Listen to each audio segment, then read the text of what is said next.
Halo NPD Enthusiast, jumpa lagi di episode 2 podcast Madam NPD. Di episode pertama, Madam sudah berbagi tentang perjalanan hidup beliau dan masa lalunya. Hari ini, kita ingin mendalami bagaimana beliau membangun dan mengelola jemaat. Nah, Madam, apa strategi spesial Anda dalam merekrut dan mengelola jemaat ministry dan komunitas kecil sel? Silakan jelaskan. Senang kembali bisa bicara di sini. Untuk anggota, memang tidak sembarangan asal comot, karena penting buat backbone support atau penyangga. Ada karakteristik yang perlu dipenuhi untuk membangun kerajaan kecil yang menapasnamakan Tuhan ini. Jadi saya punya 7 jenis anggota yang saya ciptakan dan bina. Gak gampang memang, tapi semua harus punya fungsi. Nah, kalian jemaat di tempat lain juga harus pinter dan buka mata ya, kalau lihat yang seperti ini. Yang pertama yaitu jemaat broken. Mereka adalah orang-orang yang sakit kronis, ekonomi di bawah garis kemiskinan, janda dengan banyak anak, keluarga broken home, dan lansia yang kesepian. Mereka ini biasanya susah diterima di tempat lain karena kondisi mereka kompleks dan mencari perlindungan. Mereka welcome di tempat saya. Jadi, Anda menerima orang-orang yang memiliki masalah berat. Bukankah ini membebani dari sisi waktu dan tenaga, juga biaya? Oh, memang, betul sekali. Paling pusing urus jemaat seperti ini, tapi mereka itu berguna for the show. Karena dengan melayani mereka, saya bisa tampil sebagai pelayan Tuhan. Makin berat kondisinya, makin suci dan agung predikat diri saya. Jadi ini bagus sekali buat citra diri, di hadapan audiens yang nanti saya akan ceritakan.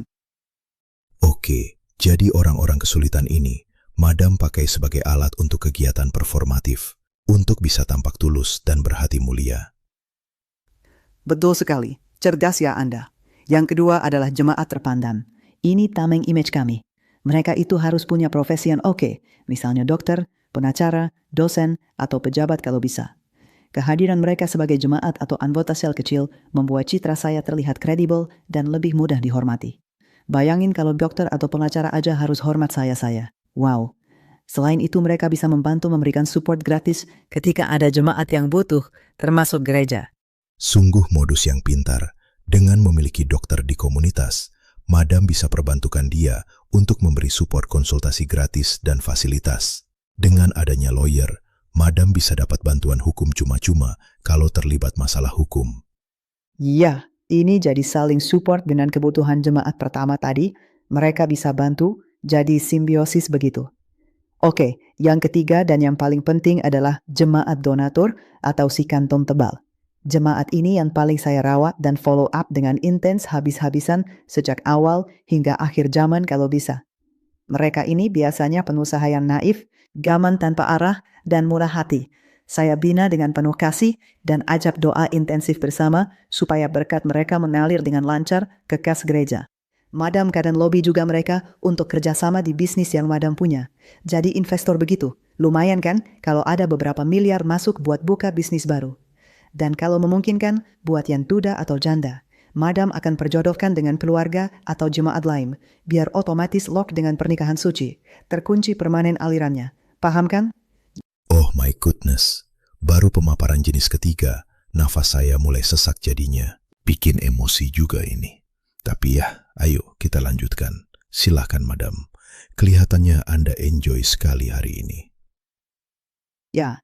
Dan jemaat donatur ini memang jadi audiens. Mereka akan lihat pelayanan saya pada jenis jemaat pertama yang sangat kesusahan tadi.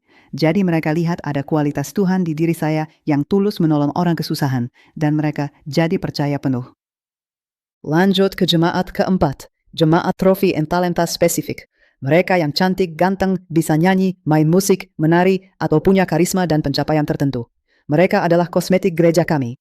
Panggung menjadi lebih hidup, ibadah terasa lebih menarik, dan mereka juga membantu menarik jemaat baru, terutama lawan jenis. Genius. Semua jadi punya peran masing-masing ya, nggak sembarangan. Sungguh matang pemikiran Madam mengenai jemaat ini.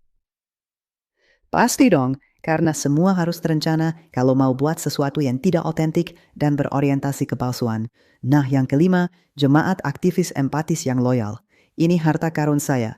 Mereka tulus, kerja tanpa pamrih, penuh semangat untuk Tuhan dan untuk Bunda Madam. Karena biasanya mereka punya banyak waktu, seringkali pengangguran atau tidak sibuk, mereka bisa saya gunakan untuk mengontrol dan menguatkan loyalitas jemaat lain. Jadi tidak selalu saya sendiri yang turun tangan. Kasihan sih kadang kalau lihat mereka. Tapi ya, itu salah mereka sendiri percaya buta pada manusia tanpa bisa lihat kualitas hati. Dan sebenarnya, jenis jemaat ini adalah jemaat yang paling berharga di mata Tuhan ya. Mereka yang sungguh percaya dan membaktikan diri buat tubuh gereja, berdoa sungguh-sungguh dan bersedia melayani. Hanya saja mereka ini salah tempat. Salah banget. Tapi saya nggak bilang doa mereka nggak didengar ya. Cuma karena kebodohan mereka ini, sangat mungkin Tuhan kesal, mau-maunya dimanfaatkan. Dan Tuhan mungkin pernah kirim suara pada mereka untuk waspada. Cuma merekanya aja yang keras kepala. Pilih dedikasi tinggi buat Madam. Jenis jemaat ke-6, narsis-narsis kecil atau flying monkeys. Mereka ini ingin merasakan sensasi kekuasaan yang saya miliki. Saya beri sedikit perhatian dan mereka dengan senang hati menjadi pion saya. Menyebarkan berita, rumor, lapor balik untuk menjaga keamanan kerajaan kecil ini. Mereka akan menuruti perintah saya walaupun kadang agak miring atau menyimpang. Mereka nggak peduli penyimpangan selama mereka bisa backup dengan saya. Kalau saya kelewatan dan bikin mereka kecewa, tinggal love bomb dan mereka happy lagi, senang lagi. Dan ini memang jenis support NPD yang khas ya, flying monkeys. Selalu dimiliki para narsisis untuk menyebar rumor dan report back pada bosnya, si NPD. Nah, kita sudah tahu 6 jenis jemaat Madam. Ketujuh dan yang terakhir, jenis jemaat seperti apa? Apakah paling penting dan paling berpengaruh? Maafkan saya sebelumnya, karena Anda bakal kecewa. Jenis terakhir ini adalah jemaat netral atau mayoritas pasif. Mereka datang ibadah dan pulang, gak ada yang spesial tentang mereka. Hanya memenuhi bangku kosong, jauh dari fungsi-fungsi penting dari 6 jenis jemaat sebelumnya. They come and go, bisa berganti kapan saja. Tapi ya, mereka kasih ekstra ego buat Madam dan ekstra aliran dana, walau gak besar-besar amat. Malah banyak yang pelit, mengira kita nggak pernah perhatikan. Jadi itu sudah semua 7 jenis anggota yang Madam bentuk, pertahankan dan manfaatkan, dan hampir semuanya bisa digantikan.